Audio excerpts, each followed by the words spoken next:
welcome to MDM classes, chapter number 2. हम हैं on the chapter named as organizing from the front leadership skills. उसका क्या मतलब होता है? अपन पढ़ रहे हैं business management.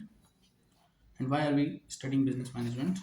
Because we are studying business management.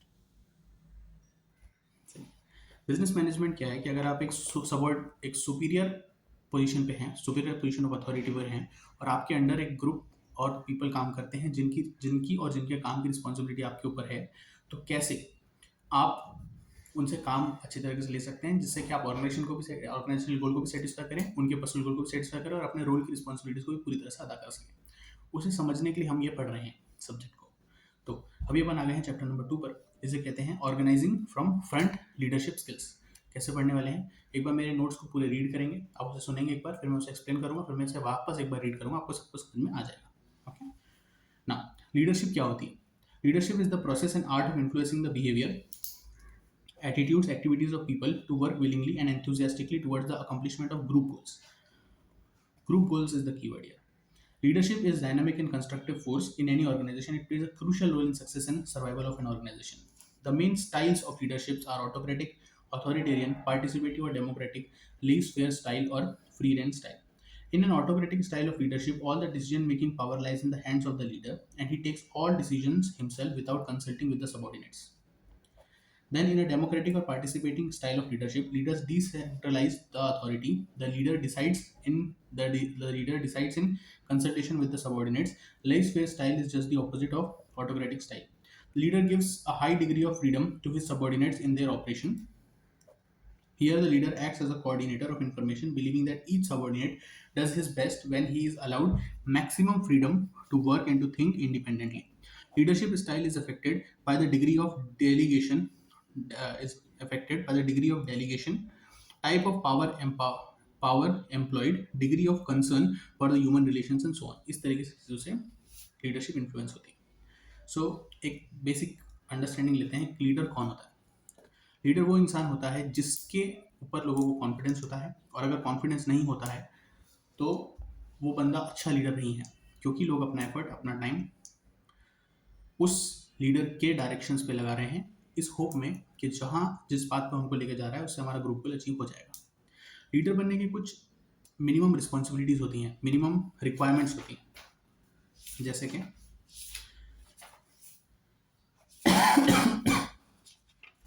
जो लीडर है वो हमेशा अपने जो लाइन ऑफ वर्कर्स हैं उनसे बेटर रहना चाहिए, कभी भी। उसके पास साइकोलॉजिकली उनको इन्फ्लुएंस करने की पावर्स होनी चाहिए, किस तरीके से बात करना है, इम्पैक्ट होना चाहिए उसका लोगों पे। उसके पास पर्सनैलिटी होनी चाहिए, जैसा मैंने कहा, करिश्मा होना चाहिए, और एक स्टेमिना होना चाहिए to work more than anybody else around him. हमेशा तभी आप इन्फ्लुएंस कर सकते हैं, तभी आप दूसरों को बोल सकते हैं कि आप ये करिए जब आपने खुद वो किया। उसमें इंटेलिजेंस होना चाहिए, प्रॉब्लम सॉल्विंग एबिलिटी होनी चाहिए, उसका विजन और फोरसाइट रहना चाहिए, करेज और विल पावर रहना चाहिए, ह्यूमन रिलेशन की स्किल्स रहनी चाहिए, कैसे किस इंसान से किस तरह बात करनी है, MS धोनी पता होना चाहिए किससे क्या बात करनी है, एबिलिटी टू कम्युनिकेट होनी चाहिए, टैक्ट एंड ह्यूमर, हमेशा स्ट्रिक्ट रहना नहीं, अच्छी तरह से, रणवीर अलाहाबादिया ह्यूमरस, बिजनेस चलाता लेकर फिर भी वो। Motivation, he must know how to inspire his people, हमेशा बहुत ज़रूरी है, लोग बहुत डिमोटिवेट होते हैं। फ्लेक्सिबल और डायनेमिक, जरूरी नहीं कि जिसने जो बोल दिया वही करना है, फ्लेक्सिबल होना चाहिए, डायनेमिक, कंटिन्यूसली चेंजिंग, प्रॉब्लम आई सोल्यूशन, प्रॉब्लम आई नया सोल्यूशन, वो फेल हो गया अगला सोल्यूशन, सिंपल। इमोशनल स्टेबिलिटी, मतलब मैच्योरिटी रहनी चाहिए किसी लीडर में। ही कैनॉट सिट अराउंड सेइंग कि मेरे एक क्लास में मार्क्स अच्छे नहीं आए तो मैं अब अच्छे से पढ़ाई नहीं करूँगा, या मैं जिन दोस्तों ने मेरी ध्यान रखा इतने टाइम उन्हें छोड़ दूंगा। मैच्योर होना चाहिए, इमेच्योर नहीं होना चाहिए। फार साइटेड रहना चाहिए, मतलब उसे पता होना चाहिए कि अगर मैं ये करूँगा तो ये हो जाएगा, इसलिए मुझे ये नहीं करना है, ये करूँगा तो इसको बुरा लग सकता है, इससे ये रिलेशन खराब हो सकता है, और बीच का रास्ता निकाल कर उसे काम करना चाहिए। इसका ये मतलब नहीं है कि उसका काम स्लो हो जाए या फिर वो एग्रेसिव काम नहीं कर सकता। He is doing this just for the sake of getting the work done, he is actually doing the aggressive thing. Technical skills, अगर कोई आपकी टीम मेंबर नहीं है तो भी आपको पता होना चाहिए एज अ लीडर कि क्या करना है, टेक्निकली बहुत साउंड होना चाहिए एक लीडर को।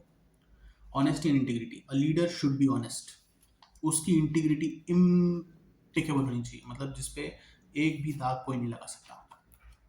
एक पार्टी है जो पंजाब में इलेक्शन अभी जीती है, जो अपनी इंटीग्रिटी की वजह से इलेक्शन जीती है। आई होप कि उन पे जो इल्ज़ाम लगे हैं सच नहीं हो, क्योंकि लोगों ने बहुत वक्त दिया है उनका डायरेक्ट इनडायरेक्ट प्रमोशन करने में, और आई होप कि उनकी इंटीग्रिटी जैसी वो कहते हैं वैसे ही हो, क्योंकि हम एक रेवोल्यूशन चाहते हैं and I hope they are revolutionary and not frauds. ना कॉन्फिडेंस, एक लीडर में हमेशा कॉन्फिडेंस होना चाहिए। He must be confident about himself and not just balloon confidence, cloud confidence नहीं होना चाहिए। It should be real grounded confidence. Confidence कहते हैं is always based on something. आप क्यों इतने कॉन्फिडेंट हो? Not because you feel confident, it is because मेरे एक्सपीरियंस है, मैं ये करता हूँ तो मैं ये कर लेता हूँ, ऐसा होता है तो मैंने ये किया है, मैं कुछ ना कुछ कर लेता हूँ, मैं ये कर लेता हूँ, मैं वो कर लेता हूँ। इस तरह कॉन्फिडेंस का एक रीज़न होता है। अगर आप कॉन्फिडेंस लैक करते हैं लाइफ में तो उसका भी एक रीज़न है। आपके माइंड, आपकी बॉडी ने कुछ सीखा है in the years of your existence कि अगर मैं कुछ भी करूँ तो मेरा काम अच्छे से नहीं होता है, इसीलिए आप कॉन्फिडेंट नहीं हैं।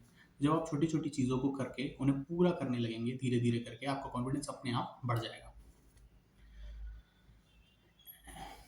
एडमिनिस्ट्रेटिव स्किल्स, ये बहुत ज़रूरी है, कैसे लोगों को एडमिनिस्टर करना है, क्योंकि लोग जब एक ग्रुप में होते हैं, एक ऑफिस में होते हैं तो लड़ाइयाँ हो जाती हैं, लेकिन उसके बाद भी एज अ लीडर आपको पता होना चाहिए किसको कहाँ एडमिनिस्टर करना है, कौन सी डेलीगेसी कहाँ पहुँचानी, ताकि आप सारे रिसोर्सेज का ऑटोम यूटिलाइजेशन कर सकें विदाउट वेस्टिंग एनीथिंग।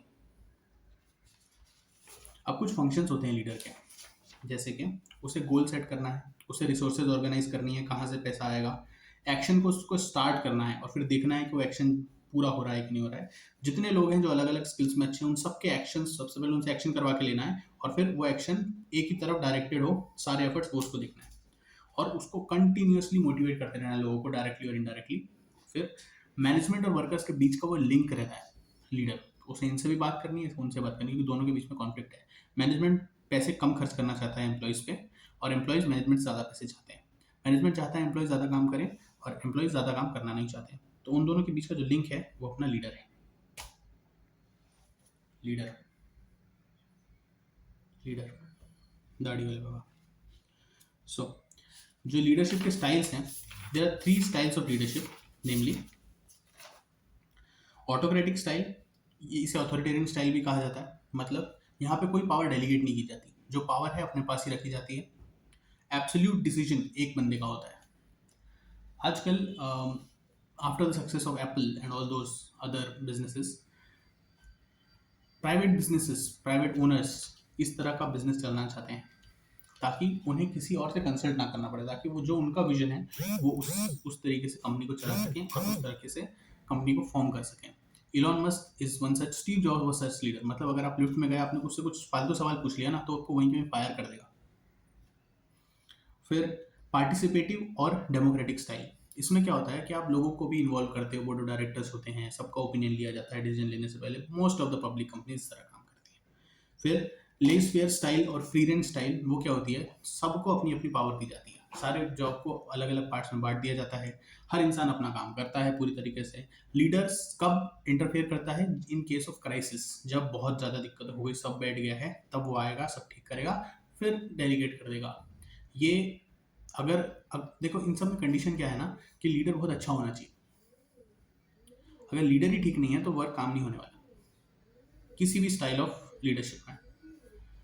तो इन सब में सिचुएशन ये है कि leader should be the best, not at everything but at the work that is required. उसे करवाना कैसे है वो उसे पता होना चाहिए, करना नहीं है उसे। लेकिन अगर कोई ना भी रहे तो भी उसको पता रहना चाहिए क्या करना। लीडर बहुत अच्छा होना चाहिए किसी भी चीज़ को काम कराने के लिए। और life is actually a project and we are the only hero, we are the only heroine and we are the leaders. हमारा टाइम हमारा नहीं है, हमारे लोगों का है। तो and we are the leaders of our time. So lead your time in such a way that you achieve the goal of your group, and your group is the people around you or the people you want to be around you. किसी महान आदमी ने कहा है 17 जुलाई को 2023 को। ठीक है, अब लीडरशिप स्टाइल डिसाइड कैसे होती है? लीडरशिप डिसाइड स्टाइल डिसाइड होती है कि कितनी अथॉरिटी आप देना चाहते हैं किसी को, कितना पावर एम्प्लॉयड है, कितना डिग्री ऑफ कंसर्न है ह्यूमन रिलेशंस के लिए आपका, उस पर डिपेंड करता है। इलॉन मस्क, स्टीव जॉब्स को कोई परवाह नहीं ह्यूमन रिलेशंस की, उन्हें अपना काम करके चाहिए, तो वो बहुत कम डेलीगेसी देंगे किसी और को। अगर कोई पब्लिक कंपनी है जिसे अपनी पब्लिक इमेज की बहुत फिक्र है, टाटा है, वो बहुत ज़्यादा पावर देगी किसी को भी, फिर उन्हें उस तरह की बिलोंगिंगनेस मिलेगी भी। जब ताज अटैक हुआ था मुंबई में, तो जो टाटा जो होटल था, उसके जो स्टाफ थे, they were the last to leave the room. वो अपनी service in case death certainty के बाद भी अपना काम कर रहे थे। जो रिसेप्शनिस्ट थे, जो वहाँ के वेटर्स थे, वो सब अपना काम कर रहे थे। इस लेवल ऑफ एथिकल एंगेजमेंट रहता है टाटा के बिजनेसेस में। ऑन दैट नोट, जाओ।